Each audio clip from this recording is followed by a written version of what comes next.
Yeah, you're watching the X's. IKEA, how many episodes we got now? This is our fifth episode. So, Fifth episode.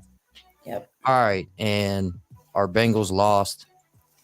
What do you Yeah. think? Um, we didn't get defeated. And honestly, I don't even look at it as too much as an L. And I'm going to tell you why. Because we were tied up there. And I do give mad respect to the head coach for what he said because He I, held back. yeah, he did because he was going off on the field. I'm not going to he lie took to you. he took the high road. There ain't no way around But it. what I respected about him is that he did literally say there were a couple of plays during the game that could have put us in a better position. You I, can't I, just I blame res- it on one play, right? yeah, so I respected him for that because another coach would have said, probably would have tried to make it about just the calls on the ref. Although that ref, not a fan. And honestly, I do feel like I don't know, I just feel like they gave it to the Chiefs. I Well, saw us going into overtime. That's why when I messaged you, I said, I see overtime happening again. right. Well, you're not alone. Like, the whole internet right now is making memes about how terrible the officiating was. So it was an abnormal case of over officiating. Like they were definitely throwing more flags than they normally would. And the thing that bothers me about those momentum type of calls, like that last one was definitely the right call. I'm not arguing against that, but anytime that a guy's momentum causes him to hit another guy, that's subjective. Sometimes the referees let that go, and Hmm. sometimes they call it, and that's a problem. Like, penalties should not be subjective and left to the whims of, this guy's opinion. Like, it's either a penalty or it's not. Like, if you've seen, there were a couple of plays there where Burrow got hit by the defenders after he threw the ball, right? Hmm. That's roughing the passer. So, like, I'm not one of these conspiracy theorists that thinks the NFL's rigged or anything crazy like that. I just think that the officials were over officiating the game. That's it. That, They yeah. And uh, I don't know. Here's my thing. I think they got to reevaluate unsportsmanship, right? Because you got to think about it. It's a field full of testosterone on both sides. They're going to talk crap. I don't feel like you should get penalized for doing that. Now, if you go in there talking about someone's parents or something, that's different. But if you're talking about the player, like, listen, we're here to win a game. right, I mean, I just think that like that call on unsportsmanship, like, come on now, leave that right, alone. It's not like he walked up like I mean, if you watch the 49ers play, I mean, there was a fight that broke out. Now that went too far. But I feel like kept it more professional on this end. Despite us taking a loss, I don't care what anyone says. The Bengals to me can no longer be called the underdogs. I think we've proved ourselves these last couple years, and it's yeah. time they start putting some respect on our name. Um, I say next year we welcome it again, whatever. I mean, but now I will say this: I do have an issue with this. Buddy, Mahomes should have not have been allowed to play as long as he did Hmm? because he had his ankle. I just feel like that was He should It's have got to been. be his choice. I I mean, don't care. It was just like because look at it this way. Let's say he would have got you sacked gotta pretty let the guy rough. play. If he wants to play, you gotta let him play. I just think they should have I said mean, it's a risk. listen, if it's a concussion, then we're talking a whole different thing. But if you're talking about an ankle, a high sprain, like that's just football. You got to let them play. Yeah, Yeah, true, but it could have turned into something else though. yeah. If he would have landed wrong, like I mean, Well, there was a close call yeah, to but me there when he did get look, sacked. look at what happened to DeMar Hamlin. Like that wasn't any kind of. There was no indication or any previous injury or anything. Like anything can happen. Like anything's possible, right? True. Doesn't mean that we should we can't start just like pulling guys out of the game because they got a little scuffed up. Like that's not gonna work. But it is what it is. You know, I think if I have any complaints about all of it, it's that the Bengals got put on the road more than Mhm. everybody else this year. At Yep. the end of the year, the most important time of the year, it was kind of inherently unfair to even have that game at Arrowhead. Like we got robbed of a home season or a home field game during the regular season. Mhm. Everybody else got that game. And so any way you cut it, any way you dice it, that's unfair to the Bengals.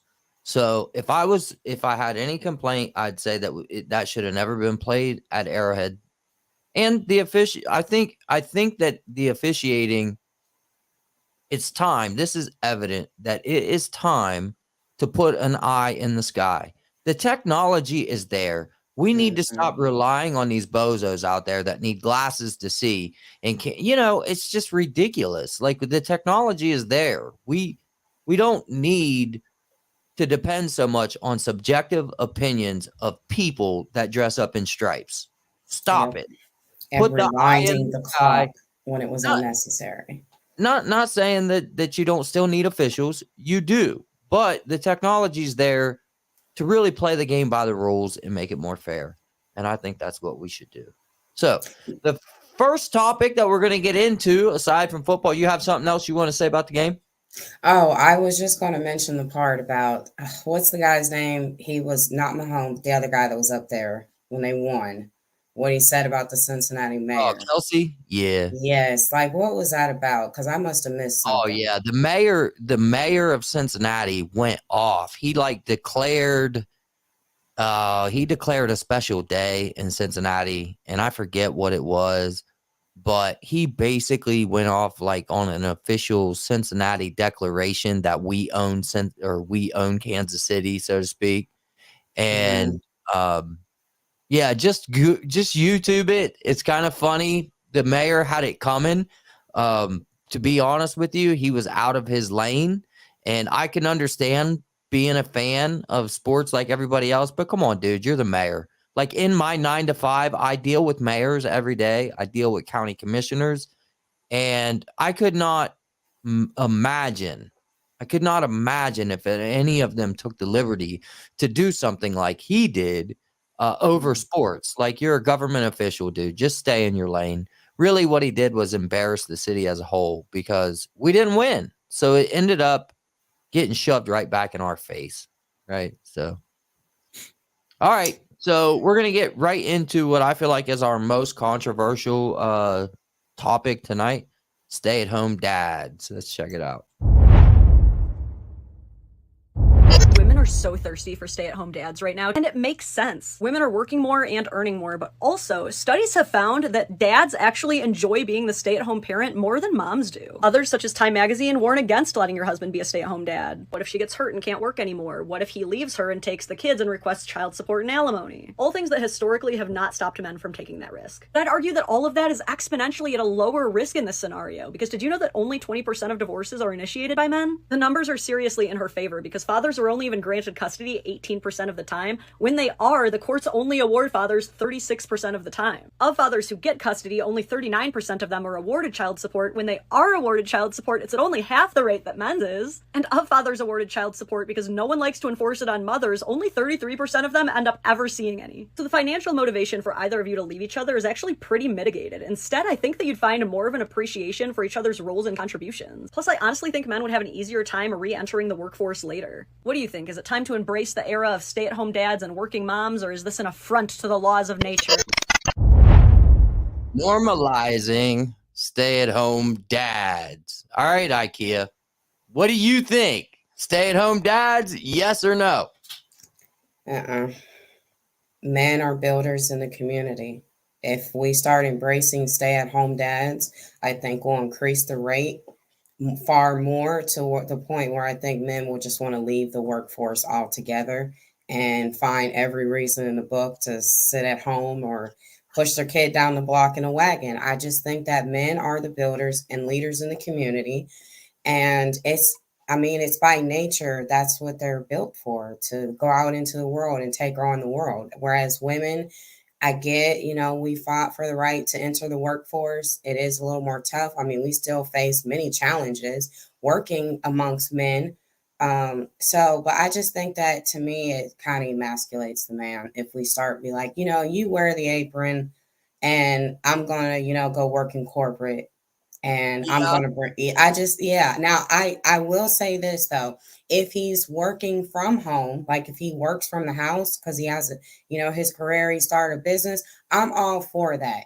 But to just be like, you change diapers all day while I go work, Yeah. I don't. I just feel like you're switching the role. It looks a little different, in my opinion. It just looks different. All right. So I agree with most of that.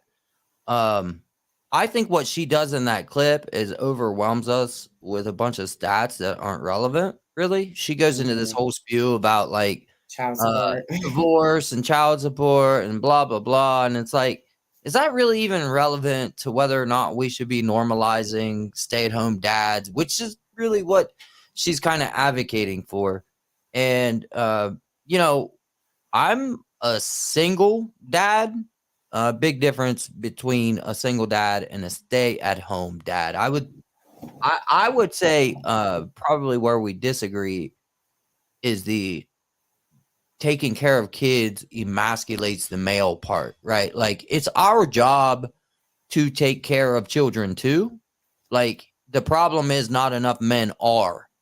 And so I don't think that there's anything emasculating about taking care of kids. Now, where I do agree with you is that women are by nature better nurturers than men. So they make better stay at home parents, right? Me being a single dad, I have no doubt that I'm deficient in nurturing my kids. My kids are growing up in a household where a mother figure is not there. If my kids fall down and get a scratch on their knee, I'm going to tell them to toughen up. It's going to be okay. I'm not going to rub ointment on their little scratch and kiss it and all. I just don't have that nurturing aspect to my personality. Neosporin, I don't do it. Like I mean, peroxide, and then put a band-aid on afterward you know to what I'm keep him saying, from getting though. a scar. You, you see what I'm saying, though, right? Like they're missing that in their day-to-day life, like, and they always kind of have. We've actually built our lifestyle is built around the idea that a woman's not in the house, right? Like every aspect of our life is built to compensate for the fact that a woman's not around. So they're growing up without a mom, really, day to day, to kiss their boo-boos and uh tuck them in at night and all of those great things that moms do. Like I'm deficient in that area. I admit it. Now how important that is to their overall well-being and where their outcomes, I don't know. I don't know. I do know that um we can talk about stay-at-home dads all day. As far as women being mothers, that's on the decline. At every metric, women are not being mothers anymore. Like single fatherhood has quadrupled since the 60s, I think. Let me check. Yeah. Mm, Single fatherhood since 1968 has quadrupled. All right. Living with both parents has dropped from 85% of the population to 70% of the population. Living with no parent at all, risen by 1 million. Okay, the number of births per 1,000 women dramatically on the decline. The share of women in the US who are mothers on the decline. Mothers living with her children also declining dramatically since 2010. And what people have to realize is like in these numbers, 0.5% here represents millions of people. right. We're dropping by whole numbers.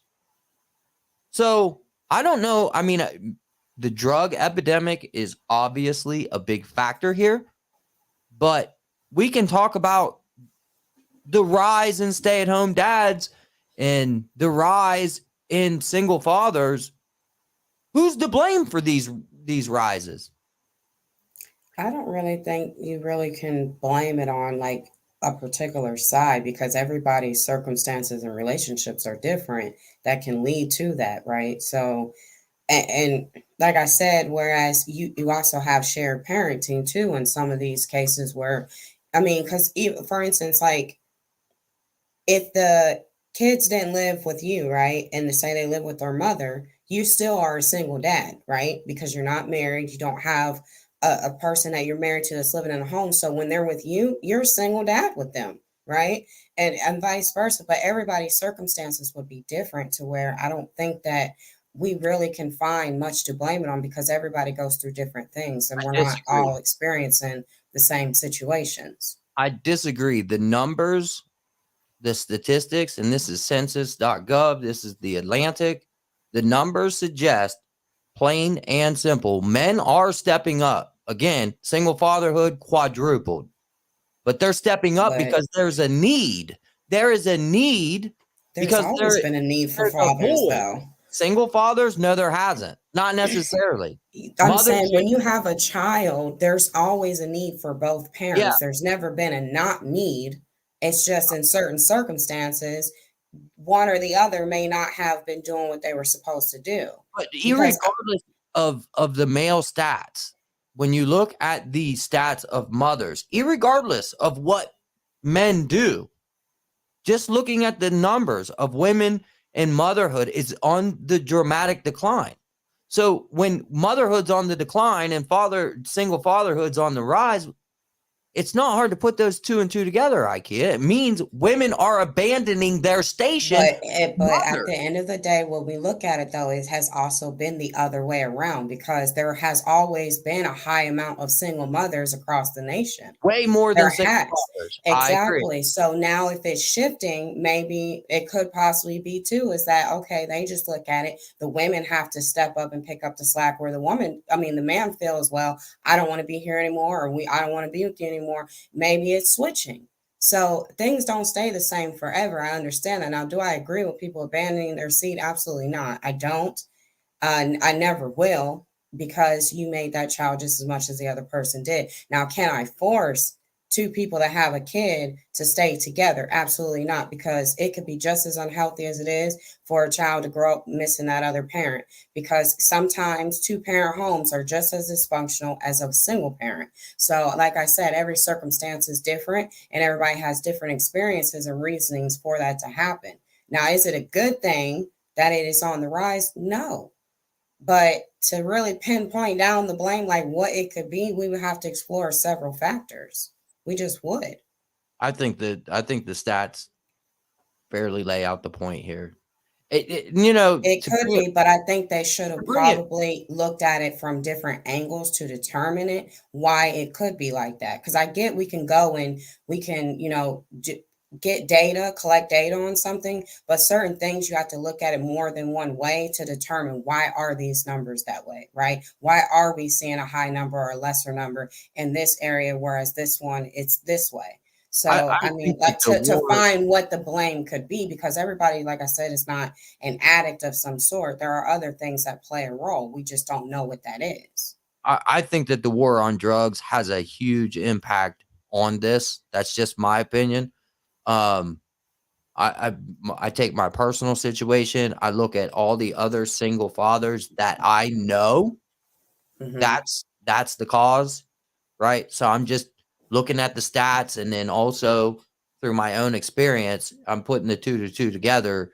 And I mean, it is what it is. To bring it back to stay at home dads, though, which is really our topic, right? Single dads, not really our topic. Since 1989, that's up 8%. So, and I do think that we're in agreement here. I think that it's all right if a guy stays at home and he has something to contribute to the family outside of just being a domestic caretaker, then that's Hmm. workable. But generally speaking, men are prideful species. And I know personally, like the reason I'm so deficient as a caretaker is because I'm so focused, so prioritized on the provider and leadership side. As a father, as a man raising two young men, my mind is instinctively thinking about providing the best life for them, earning money to provide them opportunities that I didn't have. It's providing them examples of what they need to be when they grow up, right? How to be a good man, how to interact with other human beings, being an example, being a leader. So I'm so focused on those things. And when you're a single parent, you only have so many, there's only so many hours in a day, right? Mm-hmm. So to focus on one is to be deficient in the other, and that's where a man and a woman really together is the best case scenario here, because because I am so focused on providing and protecting and being a leader, they are growing up without that balance in their life. And they're also growing up without the example of what a healthy relationship should look like. Right. So, stay-at-home dads, I think that they have to be providers. I think that they have to be protectors and they have to be leaders. And I'm good with dads staying at home if they got to hustle, but to Right. just stay at home and be to just be the caretaker, I think you Figure out are. what a cookbook is. What was it you said the other day that you thought that the men would start what? They would start playing with moisturizer or something? Oh, no, I said you would come home and find that they're the ones using up all your moisturizer and you're not hallucinating after you just bought a bottle. Like you'll be playing in your stuff. I mean, they're going to get bored. Women get bored at home too, right? Right. So they start cleaning and organizing. We know men, that's not really their thing, but it could turn into that. And they're like, oh, well, vitamin E, never tried this before. Oh Oh, God. wow. I mean, I'm just saying, like, you just never know. Like, guys are There's more. already guys that do that, Yeah, but I'm saying, gym imagine rats and it's gonna go higher though if you let them sit at home. but They're gonna be like, "Hey." to your point, another thing that I feel like would result from all of this, if we normalize stay-at-home dads, it would only take about 1 decade, I feel like. After about 10 years of men being stay-at-home parents, stay-at-home dads, being the nurturers, caretakers, whatever, women would Mhm. find that they're no longer interested in men. Yeah, and I don't even think it would. Well, I don't know if I would say that all of them would because I just don't see They like, wouldn't want the and stay-at-home dad, they would want him. yeah, they wouldn't want to stay at home dad, but I wouldn't say they would lose their interest in like the They would male want in a general. provider. Well, yeah, but I'm Yeah, saying there this girl is advocating for something that women she's she's saying not ready for what she's even stay, asking. stay-at-home dads are on in high demand from women right now, and it's like what she doesn't tell you, I followed this girl. What she doesn't tell you is that what she's actually advocating for is her own lifestyle. She has a stay-at-home dad. And you know what? That's kind of the exception to the rule. And if you and your family can live that way, that's one thing, right? But you're Hmm. you're you're now advocating For it to be for this everybody's for this experience. to be a general experience by everybody.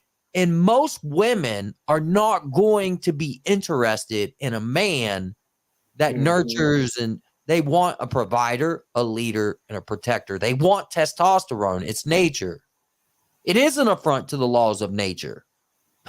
Yeah, because that's why I said if you do to me, I feel like just advocating for that is basically saying just emasculate the man completely and let's just make everything feminine in the world and see how far we get. And to me, that would be probably the worst mistake society could ever agree to is doing that. I mean, not to say that there's anything wrong with femininity because it's not. There's nothing wrong with the soft life, but it needs balance, right? Like if you're already, there's some women who don't want to chip a nail doing certain things, whereas a man, okay, let me do that so you don't have to cry about messing up your pedicure. You're going to have that problem. So we're going to have to go ahead and pull them off the couch, say, listen, I done messed up my pedicure 3 times. The way the nail shop is set up now, like I'm spending $100 every time. They're going to, I mean, so men cannot be depleted from this earth. Like, we know that, just like women can't go anywhere. Like, we both have to be here and we have to make it work. But I just think that women, keep your aprons. You know, if you want to be a stat now, I will, let me say this too, because like Tabitha Brown, and this was when, right before Wendy had stepped down, right? She had like kind of made fun of Tabitha Brown, because she had did a post talking about, you know, she was retiring her husband because I think he was a police officer or something.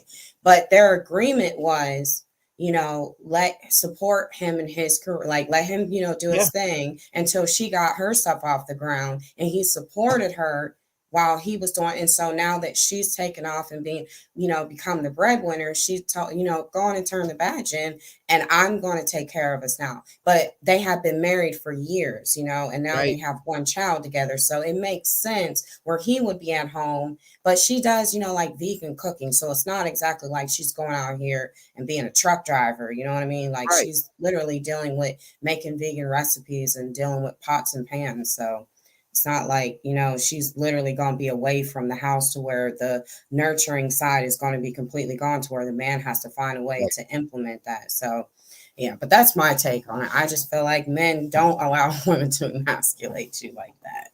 No, I completely agree. Men need to be men. Women need to be. Yes, and build the communities. All right. That's all. More gender talk. Moving on to our next topic. Let's go. Employers will treat men like they expect them to have nothing to do with their kids, because women are expected to take care of the kids. When you're like, hey, I have a baseball game or a soccer game or a football game, or I need to go to an appointment or take my son to the doctors or whatever, they're like, why, your wife can't do it? Why not? Why can't we be parents equally? Doesn't make any sense to me.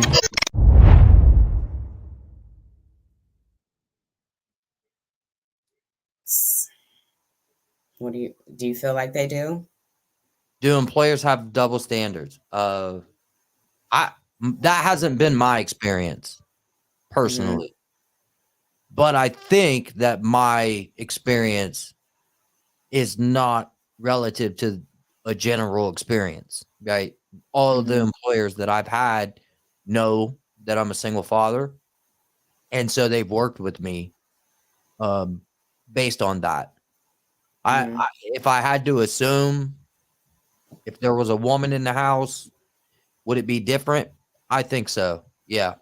Yeah, I do think it's a bias in that situation towards the males, because it kind of goes back to what we was talking about, like the stay-at-home thing. It's like looked at strange. I think employers do that, forgetting that they have children of their own too, and the ones who probably have like the privilege to cut out early and don't exactly have to tell you where they're going. Like, I'm pretty sure some of those people at the top are leaving to, you know, go to a child's basketball game or take them to soccer practice or something, even doctor's appointments. I think it should be fair game on both sides. And it almost goes back to, I remember they were trying, I don't know if they were like advocating for it to happen, but for men to also have the ability to get like paternity leave like the mom.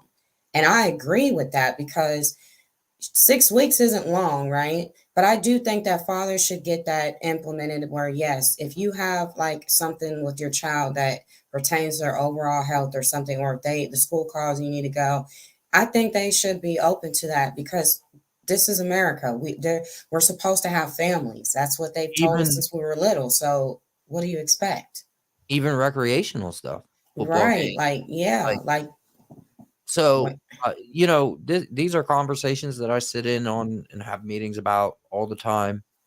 Employers, benefits, where we're headed. There's a major labor shortage in our nation. And I do think that the guy's point is more of a traditional point. I think that that's the way that it's been. It's Mhm. usually been the case that men have a more difficult time getting off of work to do a doctor's appointment or go to a football game or so on and so forth. But I do believe that that's changing. As we Mhm. speak, I think that that's changing, because what we're seeing is a population collapse. The baby boomers are retiring and we can't replace them fast enough. There's a labor shortage, and there is no end in sight to this labor shortage. Less people are having children. We're not replacing the ones that we have now. So inevitably, the economy is going to shrink. And when the economy shrinks, that means that some people are going to have to go out of business. Do you know who's going to have to go out of business, IKEA? It ain't gonna be McDonald's. It's going to be the freaking employers that don't let men leave work to go to their children's football game. That's the people that's going to end up out of business because employers no longer have the leverage. Mm-hmm.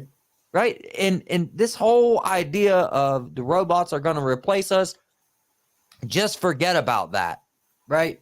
Throw that out the window because at this point, we need those robots. We need them to become inexpensive.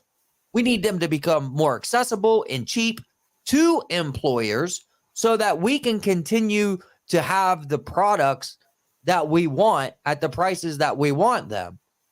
We need them because we can't replace the employees that we're losing.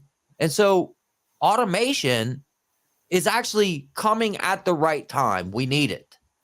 And the employers that simply refuse to be progressive in their thinking about how they offer certain benefits and quality of life, they're the ones that are going to end up out of business because they're not going to be able to compete. Well, I would say possibly the reason the decline for people having children right now is because it's too expensive. You know, you can't, it's too expensive. Right now, having kids is too expensive. So, and that's not really, I wouldn't blame that on the workers. Like, I mean, it's expensive right now to even be single in America is expensive. So, top that with a kid or two, it just got 2, 3 times more expensive, to raise a baby. Then you're talking healthcare, childcare. I mean, childcare by itself is ridiculous. The amount it costs per week to drop a kid off, Crazy. you can go to work. I mean, so what did they expect to happen? Because I think this is something that they should have been paying attention to probably 20 years ago, looking at the amount of money that goes into just having a child when it comes to you going back to work and someone taking play, being the babysitter. I mean, I think that was something that they kind of like just threw by the wayside, like, oh, not a big deal right now. But now it's kind of when the pandemic happened, it's kind of like, well, in your face.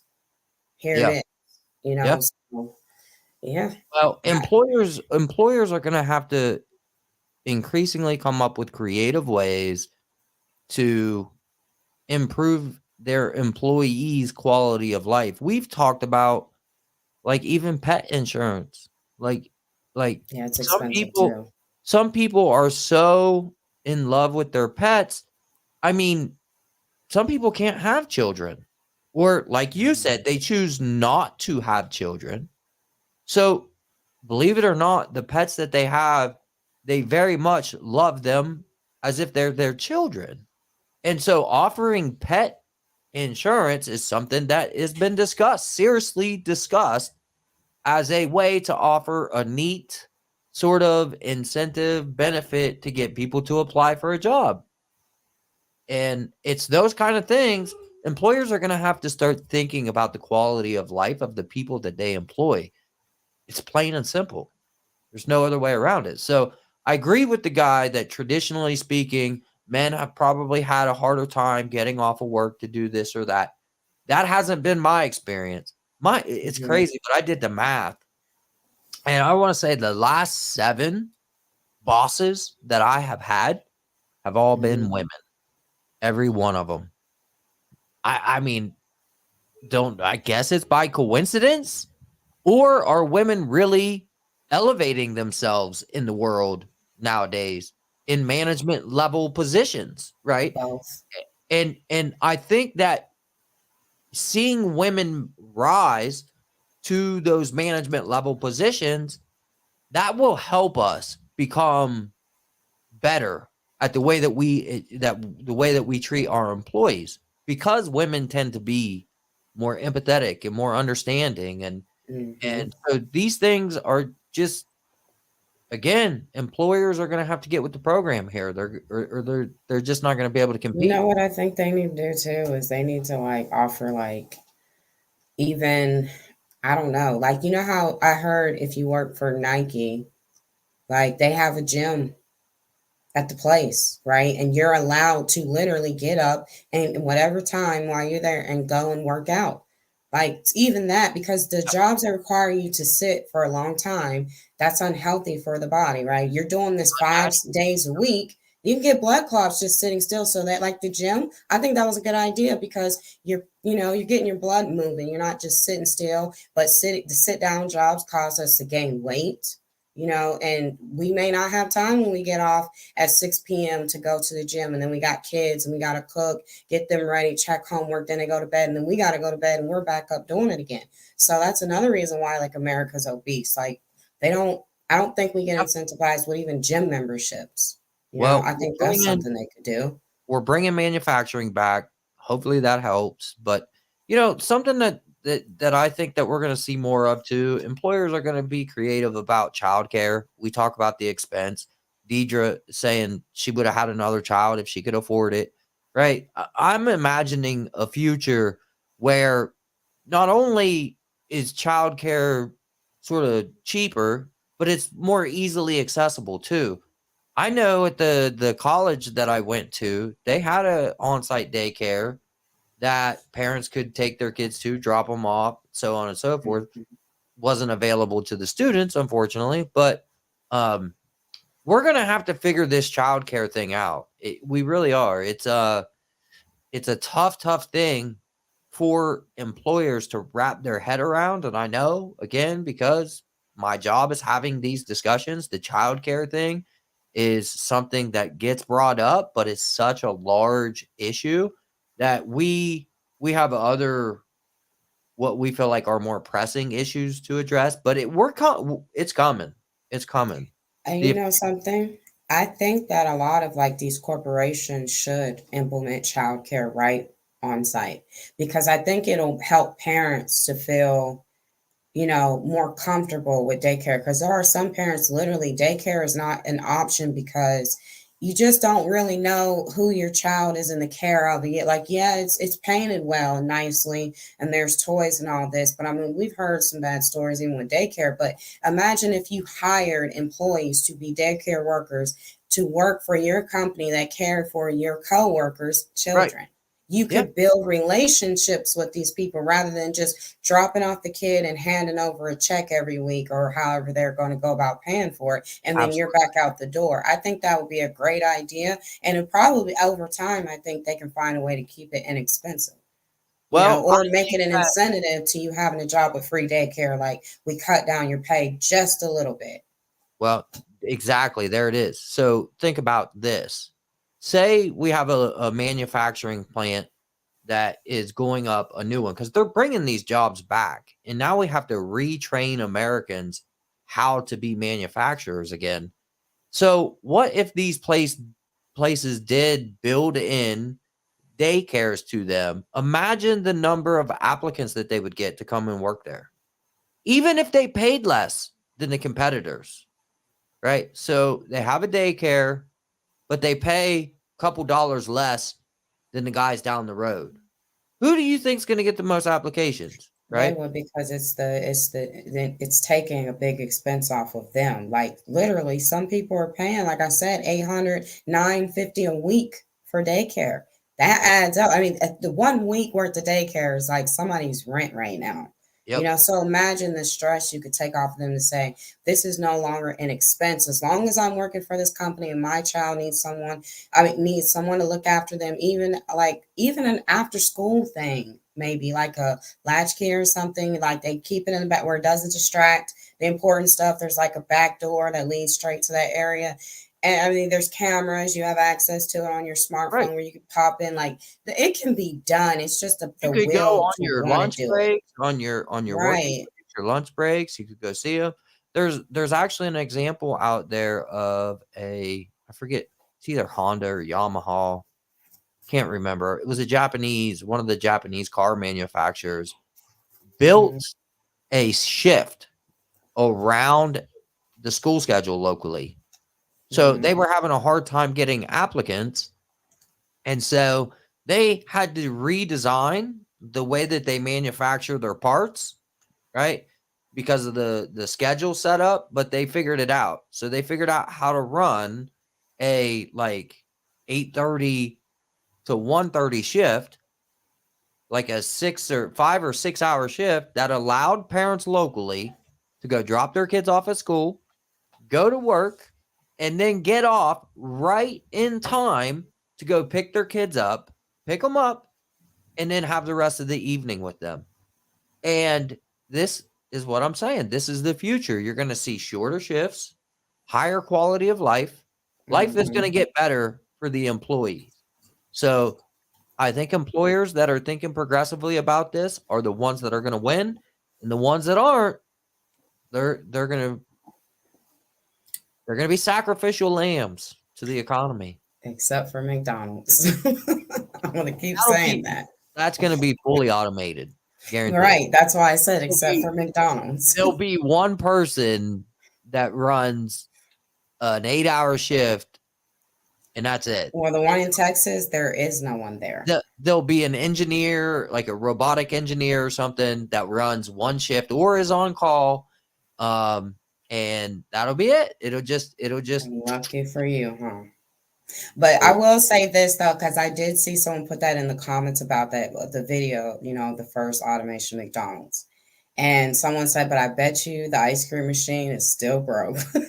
Yeah. So I want to know, are they making at least one of these robots that the only job it has to do is make sure that the ice cream machine works? Please, McDonald's, make sure. Because if they don't, then that to me is just ridiculous. Because I've never in my life seen a restaurant all across the nation where the ice cream machine is always broke.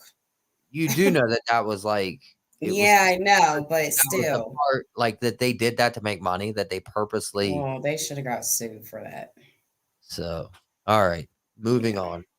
Growing up to be parents. Let's rock it.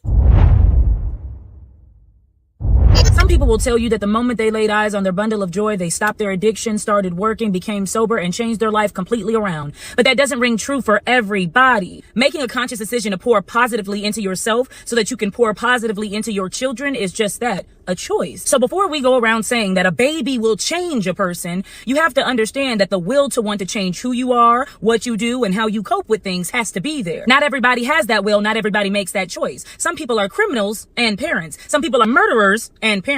Some people are addicted to things, but they have children. You have to want to change. Why do some people have a more difficult time becoming a parent? It's a lot of different answers to that. I don't think it's summed down to one, but yeah, I think it's the major responsibility for the next 18 to 20 years that someone might think about that they may not be ready for, which is probably one of the reasons why I think if you're not ready for kids, unprotected sex should never become a habit for you, even one time. Because what she was saying, like, you don't just overnight, just your life doesn't just change. It does, but like you as a person is not going to change overnight. That takes work, just like anything else. But I can't speak for people with addictions and things like that who have kids, like for their personal experiences, because I don't really know what's going on in their head. You can only just speak from a person on the outside. But I mean, I imagine it's a thought process every once in a while, just depending on where they are. But for people who just don't want children, I mean, again, it goes back to the condition of the world that we're in right now. You think that the idea of raising a child like 18 years is an overwhelming, like. Yes, because you got to think about it from day one up until, like, there's no breaks in parenting. Right. That's no, what I agree. So I mean, you're talking 18, 20 years straight. It's like a prison sentence. Someone who literally, they know, I'm not saying like that, but you get what I'm saying. Like the judge says 20 years straight. I don't know why you try no kids. Jesus. No, I mean, I'm saying like you can't, there's no breaks in a prison sentence. Like you literally got to go all the way through. So some people look at it like that aspect and like, whoa, like, I don't know. And then you got to think, how old are they too? So like, they're like 18, 19 years old. Yep. You're looking at all the things you want to do. What do I want to accomplish before becoming a parent? That's how I looked at it. I'd rather be accomplished before I even think about children, because it's just, to me, it would be fair. I tell people all the time that had I had children when I was 18, 19, 20, 21, 22, 23, even 24, 25, I wouldn't have been half the father that I am. I'm sorry. I just wouldn't have. You remember Was me that Alexa? probably. Oh, Lord. Um, Your internet, your yeah, internet girlfriend is speaking to you. anyways, I always tell people that had I had my children younger, I wouldn't be half the father that I am because I was so daggone immature. My priorities, I actually can recall having friends that had children, then bringing the children around. I was always really good with the kids, but I always told myself, I don't want kids. I don't want kids because of the shackles, right? It's the inability. You lose your freedom. You can't just get up and go out, go to the restaurant, whatever. But what I didn't foresee was that my mind would grow and mature to a place where I didn't really want to go out. The bar wasn't really an interest to me, right? On a Friday night, when I'm 23 years old, the worst possible thing that you could have done to me was sit me on a couch and tell me to watch TV on Friday night. Like that would have been just torture to me. But as I got older, when I hit 27, 28 years old, I found that I had started to mature to a place where that's what I wanted to do.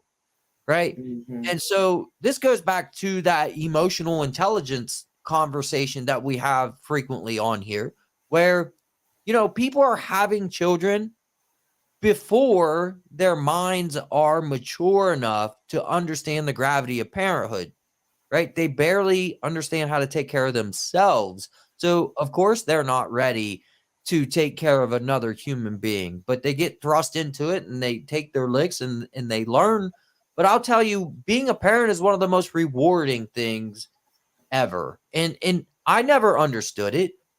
Again, I had friends that had children. I would see them experience certain things like their first talking, their first walking. And I always just thought, well, it's just a kid learning how to talk. Like all kids learn how to talk, right? It's just a kid learning how to walk. Like all of them do that. Why is that? Why do people get so giddy about that? You have to experience it. You have to experience it. You have to be a parent actually going through it to understand the gravity of how rewarding it is to see your child grow into a personality before your eyes.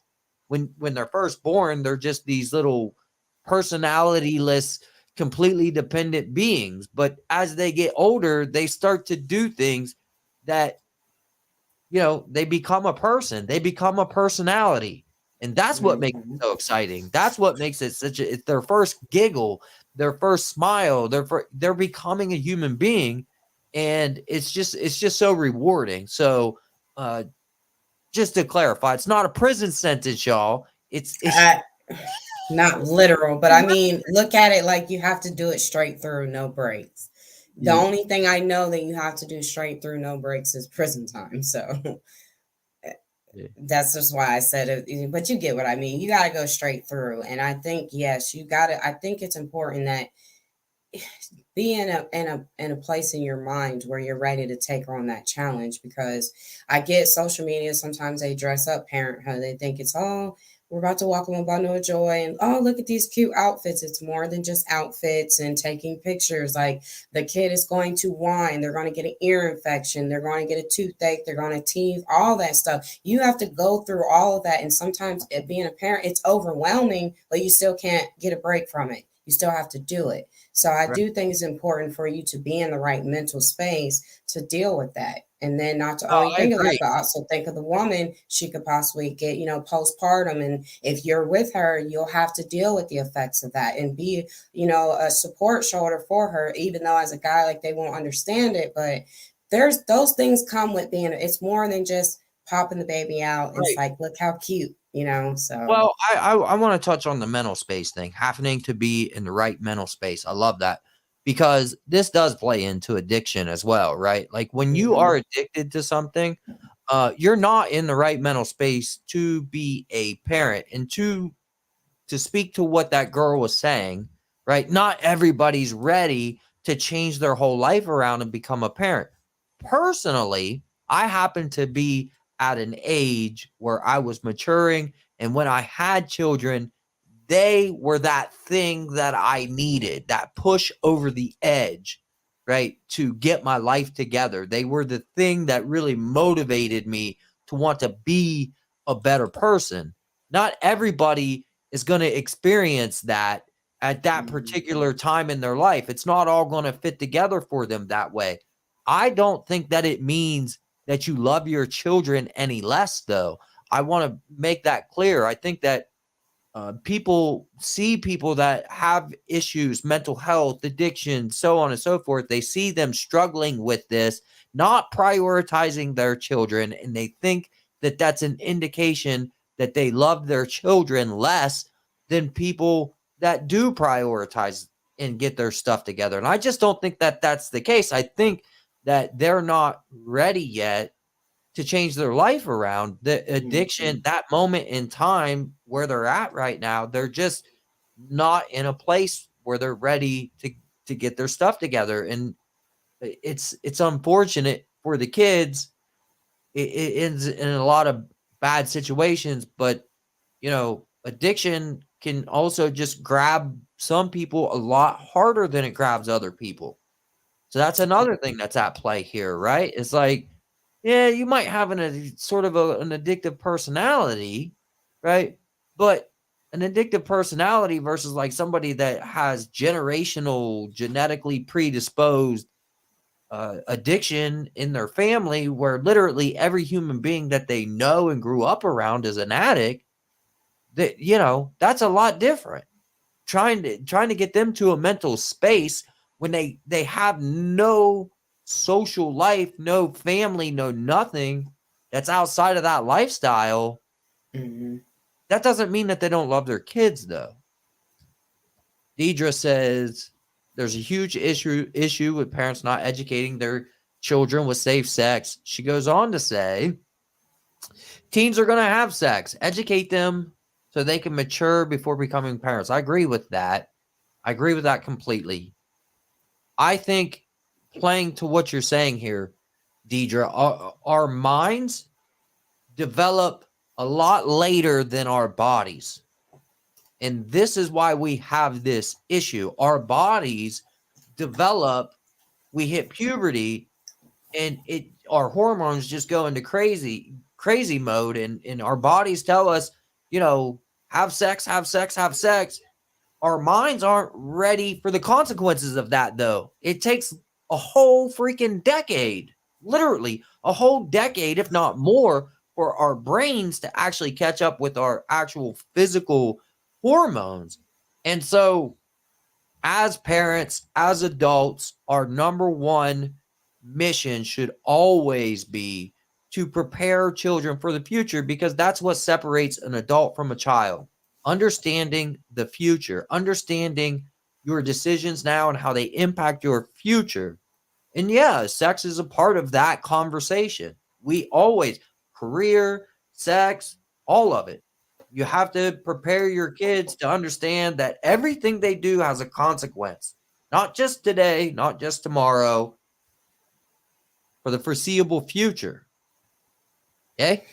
Or just start doing schools based on gender, no boys allowed. Like, yeah, I remember they can be in the school, but like they never made it time to, outside of lunch, you never had time to socialize with the boys, because they literally kept them separated, because they said it was a distraction to have both male and female teens in the same classroom, and it was less disruptive when it was just females and then just the males by themselves. I'm pretty sure a lot of them got kicked out. I mean, I remember seeing a lot of times like they were getting kicked out of class because boys are just going to goof around. But like as far as the girls, it was a different experience for me to see that.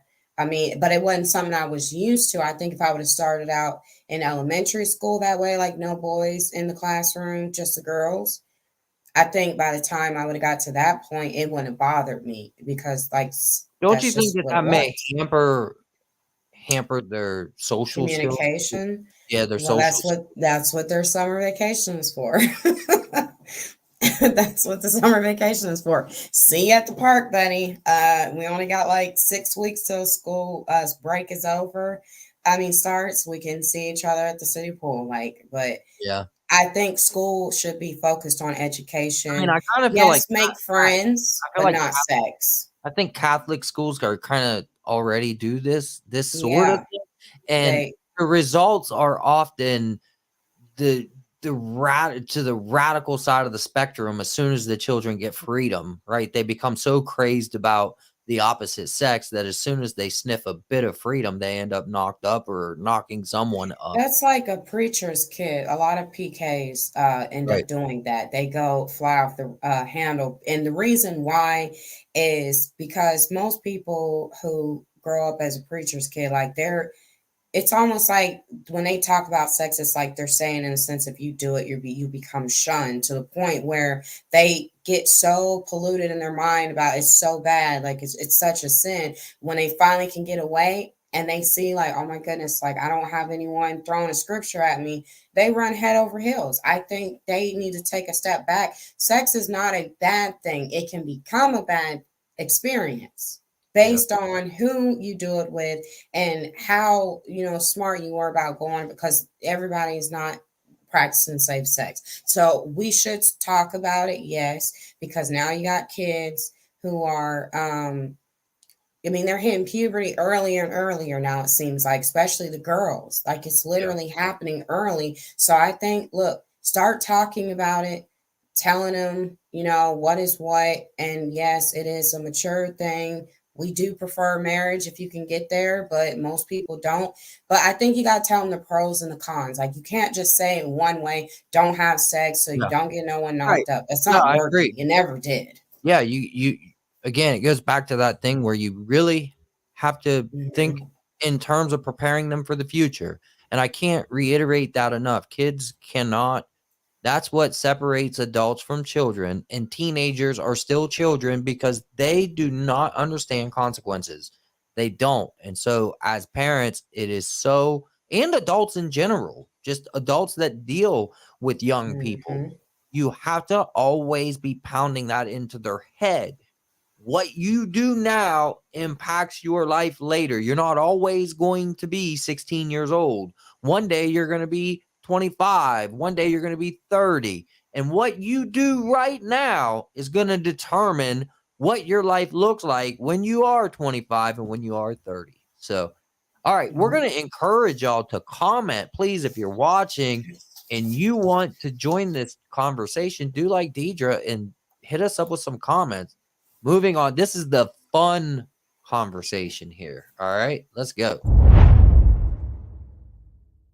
More people are in polyamorous relationships than ever before, and there are many different types, like a triad, also commonly known as a throuple. It's when 3 people are in a romantic relationship with each other, and all partners are considered equal. This is when a person is in separate relationships with 2 different people. For example, one might have a spouse, but also have a boyfriend at the same time. Polycule. Technically, triads and Vs are types of polycules. It's one's network or map of connections within a polyamorous relationship. For example, person A might be dating person B, who is married to person C, who might also be dating both person A and person D, and so on for as many partners are in the relationship. All right. It's realistic. Are they? I mean, they are. There's people who do it, but I think most of what I've seen is a lot of people are doing it wrong. They're just doing it out of sexual pleasure more than what it was originally there for, right? But today, would I take it serious, like, and consider like being in a pot? No, and I'm telling you why. Because look at the success rate of poly relationships today. Yeah. They're Right. it's low. Like Yeah. it, I looked at it and they said 92% of open marriages fail. So if 92% of heterosexual marriages, right, monogamous marriages fail when they decide, hey, let's open up and let's explore other people and see if that fixes our problem. If they fail, what makes you think that's going to work any better? It Because everybody has this selfish thing about them, right? exactly. And it's going to be one sided. If it's two women and a guy, you Assuming. already know the guy's not going to go for the girl to say, well, let's add another person to this whole thing. I think I like this Yeah. guy across the street. It's not going to work. It's going to be a bunch of fighting. It's going to be non beneficial and it's going to be more stressful. And then you got to look at it. it. I just don't see you really just getting what you need out of it. So I agree completely. I think that human beings are a jealous species We're very overprotective, like a by lion our in her cup. nature. Yes, by our nature, we're possessive and we're jealous. And so this, I think, is a great example of how humans have separated themselves clearly from the animal kingdom, right? Just because a lion or a gorilla can go run around and make babies with multiple females, that doesn't mean that that's the way that humans are wired. We're actually very unique because our brains have progressed to a place where we feel emotions like Mhm. jealousy, right? Where we become possessive over the people that we want to commit to. And it's just, for me, I almost think of it in terms of like, even if I look at this in the best case scenario for me, I got two women and they both want to marry me and I'm the center of attention, right? And that's what I think is like in some of these people's minds. So, first of all, in order for this to work, I have to be like incredibly narcissistic and egotistic to think that I deserve two people fully committed to me, right? But then the two people that are committed to me almost have to be incredibly insecure because they're willing to share. Like they're, like, and I don't want to judge anybody that's in poly relationships. They may be very unique and Mhm. different. I'm just speaking in generalities here. Like generally speaking, I think that this this is like how it almost has to be for it to work. And personally, I just don't think I have the bandwidth to handle two women. I don't know that I have the The to handle. emotional connection, someone's going to be left out, I think, in the situation emotionally, and then even just physically, because what happens if you like the other woman more than the other woman after a while, like, and then but she's still lingering around. And I didn't even think of it, but I should have, because I should have sent it. It was literally like about 5 minutes, and it was about this guy that had two, what he claimed, two wives or whatever, and you could tell they didn't like each other. You could literally tell he started with just him and his original wife. And I think what happened is he was cheating on her too much, that they came up with the idea, like, let's just, add the other lady in because it seems you're not going to stop messing with her. So just go on and move her into the house. But I mean, he's sitting in the middle and the wife's sitting over here. And she said, and you could just see, I was reading the energy. I said, them girls don't like each other. They love Right. the man enough that they're so stupid that they're willing Yeah. to put themselves through it.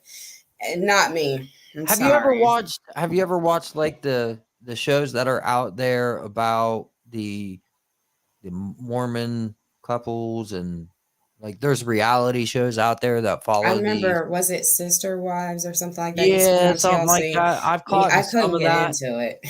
and I gotta tell you that these things don't go away with religion. These girls become jealous of one another, and hey, they're kind of they're programmed for this lifestyle since the day that they're born. They really are. Like if anybody stands a chance at this being successful, it's them because they're programmed that this is the way that things are supposed to be. Um, Hmm. the jealousy thing still pops up in these situations. There's always a sister wife that feels like the other one's more pretty or is getting more attention from the husband. And it's like, I got to be honest with you. There are some benefits to being single. And I've identified those benefits and I cherish them very, very much. The The number one biggest is benefit of being single, and I'm sure you can attest to this too. The biggest benefit of being single is not owing any responsibility to someone else's accountability, to someone else's happiness every day or their emotional well-being.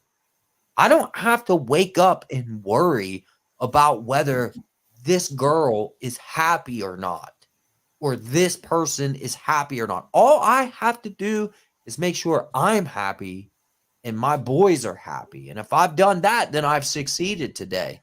And so, in some ways, a relationship doesn't benefit me because of that, because it Mm-hmm. steals me, right, from being able to focus on myself. It draws my bandwidth down, right? Like now, not only do I got to make myself happy, now I got to make you happy. I couldn't imagine having two women that I had to worry about trying to make happy every day. No, thank you. I'm totally good on all Because that. I really think that too, people who like, well, because being in that type of situation, I think you have to detach yourself from a lot of stuff, even like desires that you have, even physical things that you may want. Because I think that to me, I feel like it's condense yourself down to want this as less as possible in order to make it work. Because when you think about it, to have 2 and 3 wives, you have to be able to what afford it. So say this one wants this one wants that. I think they kind of brainwash them into thinking like we can be happy and just like this little box together. We don't need like all this stuff or that. And to me, it's like, I mean, if you want to like live your lifestyle like that because someone thinks that you dream too big, you go right ahead and do it. But I don't I see it mean, working out for you. I think economically, women could actually bring. Yeah, They they could would. cover And they them wouldn't the have a expense of choice. themselves, They wouldn't have a right? Like choice they but to may, work. instead of being like a net loss, they could actually add to the household, or they could, if you had two or But three what if they wanted to wives, be stay-at-home wives? you would literally, if a man has two or three wives, there's really no reason whatsoever for him to have to get involved in the caretaking part of the children. So, like, it frees him up to just literally become a provider, like a money making machine. So I can see economically where it might make sense, but from an emotional standpoint, I can't wrap my head around it. I It's a wouldn't be headache. And then interested the in it. way people I are wouldn't today, I mm-mm. wouldn't want to do it. It just, and then as being the person in the middle, again, best case scenario, I'm the one that has the two wives. Like when the two wives then become disgruntled and jealous with each other, now I Mhm. gotta be a You're gonna have judge. to you're gonna have to I be the gotta play mediator. daddy. Yeah. You Yep. know, I gotta play daddy, and I gotta really, with grown adults, I'm totally good on this idea of Now what if polyamory. it was and she wanted 2 husbands, then would you be No, I couldn't do that. well, now, hold on, wait. No, what is the difference here? Let me see if you have the There same is mindset none. as Like, I everybody would beat the else. snot out of the other dude, How do you man. know you guys won't be like best buddies? That would never happen. I could never do that. How do you know? I He would mi- be plotting he against might that like fool every day of my life. he First of all, might I'd like never football agree to it too. because I value myself too much. Right. Let's say you did though, but and let's say she says, "Look, we did it your way 10 I years. Now just this next 10, we got to kick this chick out and we're moving." you're throwing hypotheticals out there I that would am because never I just want to happen. see. I would never put myself in that situation. I value myself too much to share Yeah, a me human too, being but with some other dude. Like, no. The other thing is, like, I mean, as a lover, I guess you would say, like, I'm just very much like an exclusive person. I mhm. really enjoy, like, in the relationships that I've been in, that I really look back and I see the good in them, the good things from them. Really, the good things from a relationship, I think, come from that exclusivity. It's laying down at night with the person that you love and care about, and having a routine where you watch shows together, you fall asleep next to each other, whatever it is that you do at night before you go to bed. That's like the safe place that you look forward to all day, right? When you're in a relationship and it's in a happy and a good place, like you're going through your day and really you just want to get to that comfortable place at the end with your person and just be with them, right? And so having that exclusivity with another person where it's like that's your partner against the world, that's the benefit of a relationship. And from a poly standpoint, like it destroys that, in my opinion. Like it destroys that really good thing that, you know, relationships have to offer us. Just my humble. Yeah, and I mean I agree. I just like I said, the condition of the way the people think now, maybe if this was like 1723, maybe we didn't Even have then, they much to didn't go do off of. this. Humans don't think this way usually. I mean, well, we didn't have like I think advancement in technology and then even women's ability to enter the workforce and stuff like that, it did shift the thinking and it changed people's minds. Like nobody wanted to remain the same and unchanged. And I don't think there was nothing wrong with that. I do think, because you can't just guys can think great. We understand that, but women can think great also. And so when they put two together, look what you kind of come up with. Now, true enough, there's like a gender war going on falsely, but still, I think each person contributes something different to the world that makes all the difference. But I also feel like if you were to enter that today with just the way society is so entitled, you just gonna subject yourself to a lot of unnecessary like anxiety or depression and all that stuff. And it's like if you don't have to, don't worry about it. I just think just be single if you feel like you have to go and share someone. Just be I single. agree. Don't Just don't be ever single. devalue yourself to the That's point where right. you have to feel To like where you're not good you can enough only by get half yourself. of somebody. Like come on, like trust me. And I just spoke about it, right? The perks of being a single person are real when you have the emotional intelligence and you have the ability to be happy. See, this is the thing. People are so terrified of being alone. You got to stop Hmm. being so scared of being alone. It's not really that bad. You're not really alone. You still have Exactly. support systems. You still have everything that you need. You can still have a social life. You can be a single guy and have girlfriends, right? All of the benefits that come with a relationship can be gotten as a single person. So you gotta, and if this is true of men, I know it's true of women. I know it is. So y'all got to get over this fear of being alone, and y'all got to realize that you can't really carry on a healthy relationship until you can be happy alone, until Hmm. you're happy with your own self. When you can wake Exactly. up in the mirror, go and look at yourself and say, I'm proud of the person I am, and be Hmm. happy with yourself, then you might stand a chance at being able to have an interdependent, healthy relationship with somebody. But if you can't do that, you don't really belong in that field. So then what do you say to the guys that sit up there and use that we need to practice polygamy relationships because they're like, well, women outnumber men 2 to 1, so there's not enough men to That's go around bull to for begin. First of everyone. all, women outnumber men, but not by much. It's like 49-51. It's like Yeah. 49%, It's just goes men. back to the ego stroke, make me feel like I'm superior on this It, earth it's because I of my genitalia. That's basically all it is. To me, even back then, like without cable and stuff, go way back to the Stone Ages when they were doing it, I still feel like it was more beneficial to the man than it was the woman. I get they sure it said was. it was for single mothers, like who didn't, they took them on as a second wife. Okay, but everybody wasn't pregnant or single and alone, like with a child that they went. I mean, I feel like it was Like the really only way it beneficial to the benefits man.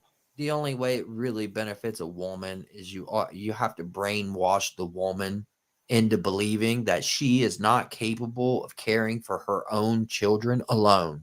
That's the only way, Well, right? that's what they're You doing have to now. convince the girl that she needs help from other girls to raise the kids. So If you can do that, then you can make them feel like there's a benefit to this whole thing. But the reality is, we have a whole world out here of women that are very good mothers that take care of their own, and they don't need a sister wife to do it. So, Yeah, and then if like, they're both pregnant, it's could you like, imagine another woman breastfeeding your child and you're I mean, pumping when just I like look she at it is? again, just my male mind, like, I don't know how it benefits the guy. I don't know how. It's an ego thing. It's the fact that he has two women, which is one Yeah, more than the hey, average if we're talking about monogamous intimacy, person. okay, if this is what we're talking about, in my opinion, it's it's not really okay. This comes down to the woman, right? Because if you find a woman that understands that, a part of my man's emotional well-being and pride and all of these things is Hmm. wrapped up in the idea that I remain intimate with him, then this is Hmm. completely irrelevant. So this is almost to presume that every woman out there at some point is just going to cut the guy off. I don't think all relationships are like that. I just don't. I think that there are happy relationships out there that remain intimate, and the men have great lives because of the value of the woman that they bring into their life. But, Well, yeah, they say so men live longer if they have a mate versus when they don't. So we know right. that to be true already. Let's call Mother Nature. She's gonna outlive everybody, but uh, But ladies, you do got to take care of your men. You do. I mean, yeah, it's we take yeah, care of each other. That's how that's it true. should That's be. But I true. But think I'm it's just saying there are promoted women that like what she can be for him versus what he can really be for her. It's kind of it's like both. they don't. It's got to be Right. both. But Like, do you notice, like, when you hear it, though, it's always like this one side, like, you got to be all of these things, but then you never hear, what are you willing to be for me? Like, I have to be all these things for you, but what are you willing to be for me in exchange for what it's I am to so you? interesting that you say that, because my whole approach to relationships is that I judge whether or not it's going to work based on the fact that if I'm going to get the same kind of energy in return that I know I'm willing to give. I know myself. I know my Mhm. value. I know that emotionally, I'm going to try and take care of the person that I'm with. I know financially, I'm going to try to take care of the person that I'm with. I know on all fronts, I'm going to try to take care of the person that I'm with. The problem is, I can't get that same kind of energy back. And I'd just rather be alone You than want to to know give something, into though? something that I don't get back from. I honestly think that it's always going to be almost like as if it feels one-sided to an extent. And what I mean by that is I really think there's always going to be that person, whether it's the male or the female, Yeah. someone's going That to loves love that harder. other. Yeah, and you're Yep. always going to feel like it would be nice if you could just fill the meter up one day like I do for you. And it just seems like they'll get maybe 75% if you're lucky, because that's a high number. And then the rest of it's like, you fill in the blank. So it's like, Yeah. okay, I got to give 125 and you're giving me 75. The, That's what the I the think. best case scenario is that it's like 55-45.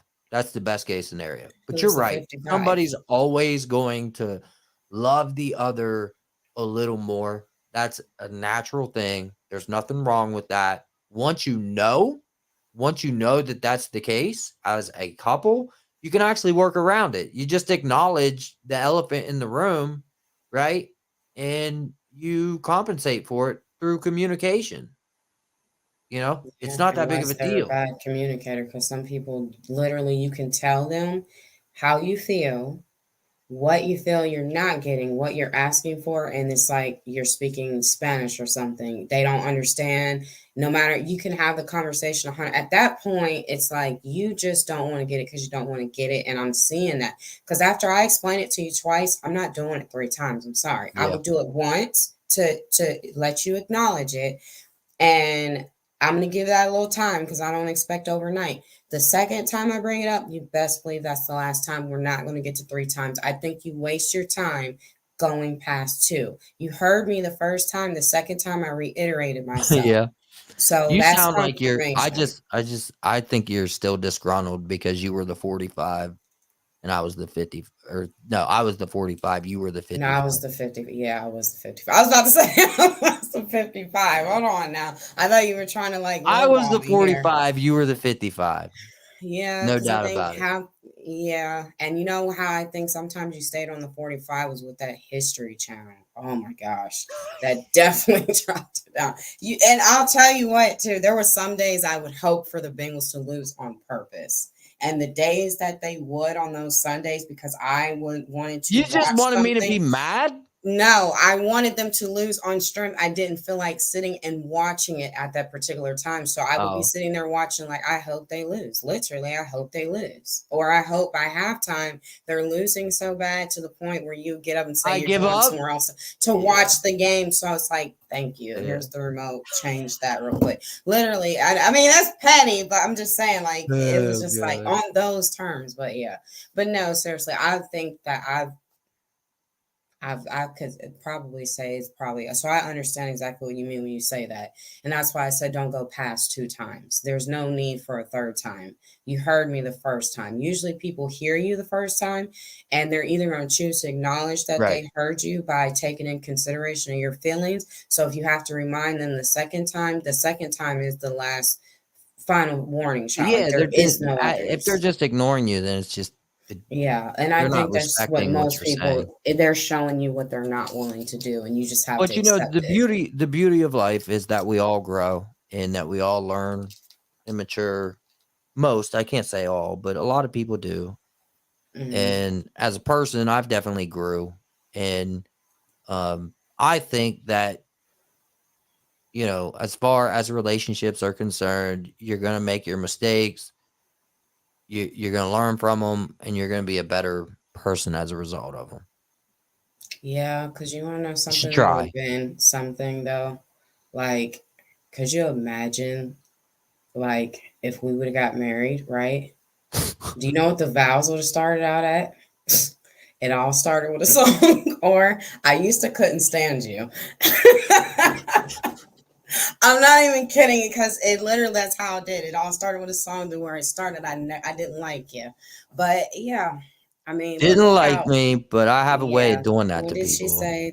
There's a whole spectrum. It might be 40-60 in the area of mental health than 70-30 in terms of domestic care, cooking and cleaning, maybe 0 to 100 when it comes to finances, so on and so. There's a whole picture and 100. Yeah, and that's what I mean. Like, I think your emotional health it should be taken into Yeah, consideration at all times I get what because she's saying too. yeah, but As far now as the domestic part, we can't expect much from guys. I mean, seriously, like I said, they're not organized. You could give them organizing bins, something's still going to be on the floor. So that whole thing, like pick your socks up, you know, you say that's it in your funny. head, but you know no one heard you except for the walls that witnessed you pick up the sock. But because the domestic side, like it's just never going to happen unless we literally do the stay-at-home dad things, and then, like I said, your moisturizer will be next. So, Yeah, but well, I gotta tell you, and then I guess we'll wrap it up. But yeah. on that note, you know, I brought up earlier in the show that our whole life is arranged around the fact that there's not a woman around, right? Mm-hmm. I just got done telling the kids tonight that they're gonna learn how to do dishes because I'm tired of buying paper plates and cups and Gatorade and just burning through money because we don't do dishes. Then, well, yeah, you know what I they're don't probably even gonna listen. say? It's so bad. I don't even buy food that has to be cooked. I buy Hey, bananas and peanut butter.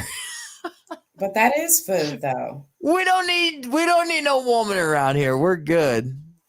Eventually, when they become teenagers, they're gonna be like, "Yeah, you're gonna have to get it together sooner or later because we want hot meals now," and Uh, that's where you're gonna and have to go. they're learning how to use the microwave and But you can hot dogs. incorporate that with the what you guys are doing. Like maybe like one of your videos can Part of it's literally be, time.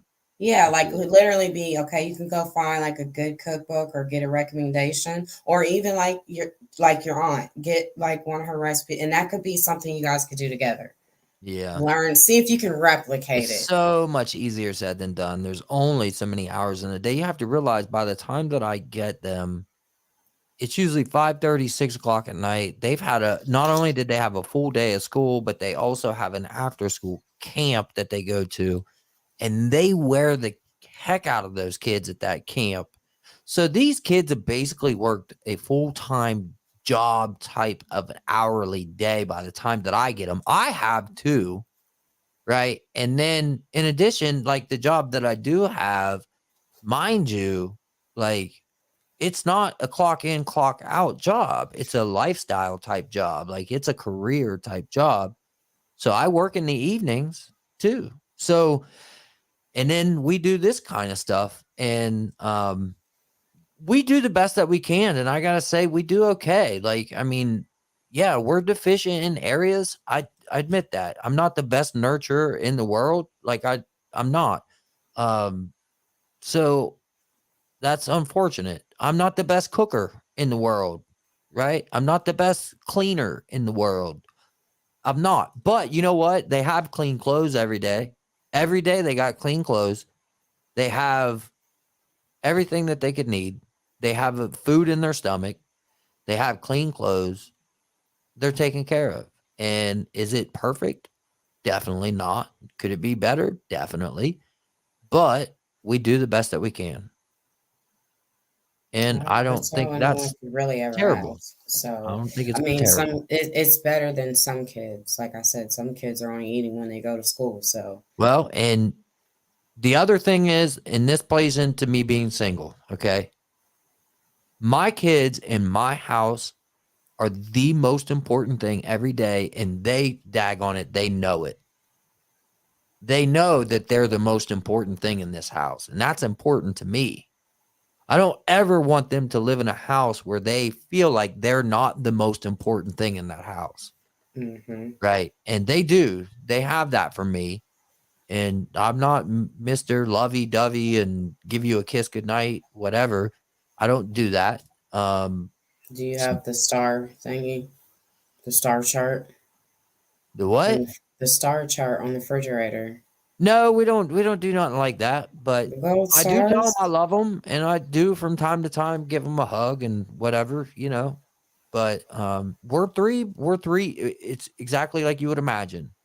We're three boys living in a house, right? And I'm included a boy in this equation. So um that's our lifestyle. It is what it is.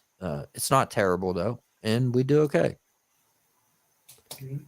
So Well, I think we had a good show tonight. I think so. I think it was really good. So a couple things I just want to say real quick.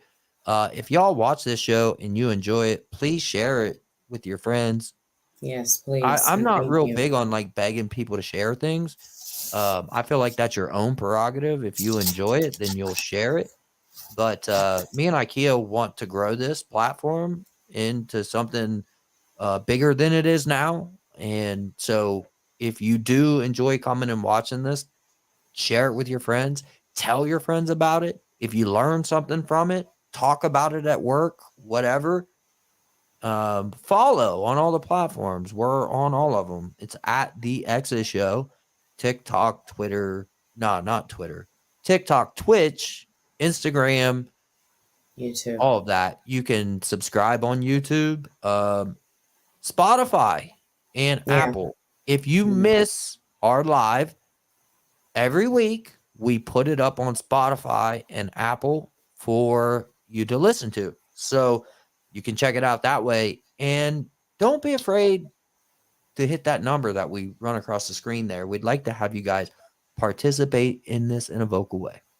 So Or if anything you on your just want side? to look at me, you can follow me at IKEA Lindsay on Facebook. No, I'm just Yeah. joking.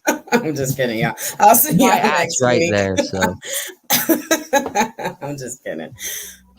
all right. This has been the X's. We'll see you next Sunday night.